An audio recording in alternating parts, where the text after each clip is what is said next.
Welcome to everyone. इस chapter में हम लोग वेक्टर्स के बारे में बात करेंगे, जिसमें एग्ज़ाम में पूछा जाता है यूनिट वेक्टर्स।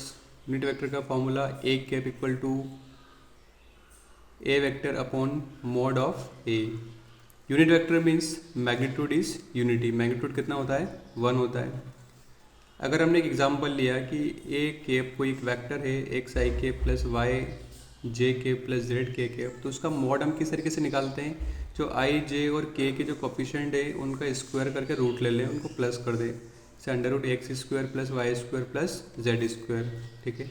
अगर मान लीजिए कि दो वेक्टर थीटा डिग्री पर इंक्लाइन हो और उनका अगर हमें रिजल्टेंट पूछा जाए तो फॉर्मूला बनेगा under root A square plus B square plus 2ab cos theta. Okay. अगर मान लीजिए थीटा जीरो हो, मीन्स दो वेक्टर पैरेलल हो, तो उनका रिजल्टेंट कितना होगा? ए प्लस बी, ये जो मैक्सिमम वैल्यू होगी। उसी तरीके से अगर थीटा 90 डिग्री हो तो under root A square plus B square, because cos 90 कितना होता है? जीरो हो जाएगा आपका। उसी तरीके से दो वेक्टर 180 डिग्री पर हो, मीन्स एंटी पैरेलल हो, तो उनका जो रिजल्टेंट होता है वो ए माइनस बी हो जाएगा। ओके, ये मिनिमम वैल्यू रहेगी। नल वेक्टर वह वेक्टर होता है जिसका मैग्नीट्यूड कितना हो? जीरो हो। इसको हम जीरो वेक्टर के नाम से भी जानते हैं। ओके।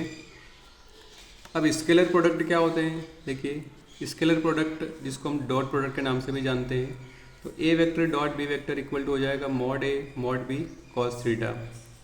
ओके।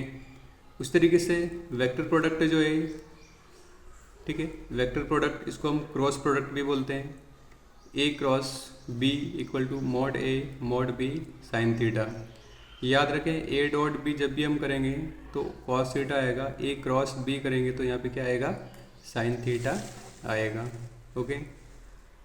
उसके बाद जब भी हम the vector product of two vectors is a vector, दो वेक्टर का अगर हम प्रोडक्ट करते हैं तो वो क्या मिलेगा आपको? वेक्टर ही मिलेगा।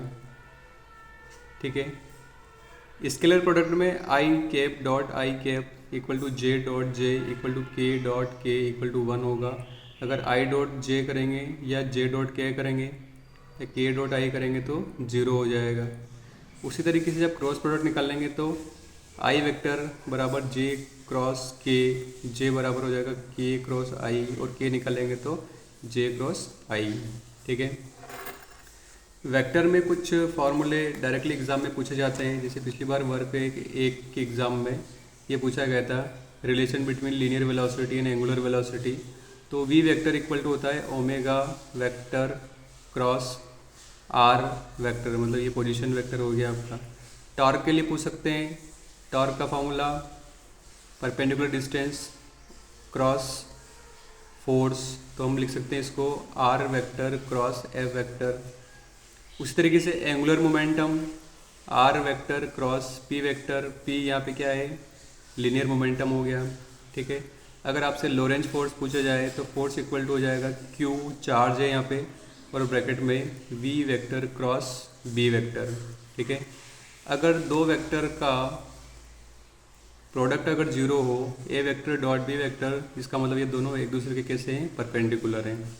अगर दो वेक्टर का क्रॉस प्रोडक्ट अगर जीरो हो तो दो वेक्टर कैसे हैं? एक दूसरे के परपेंडिकुलर। ओके।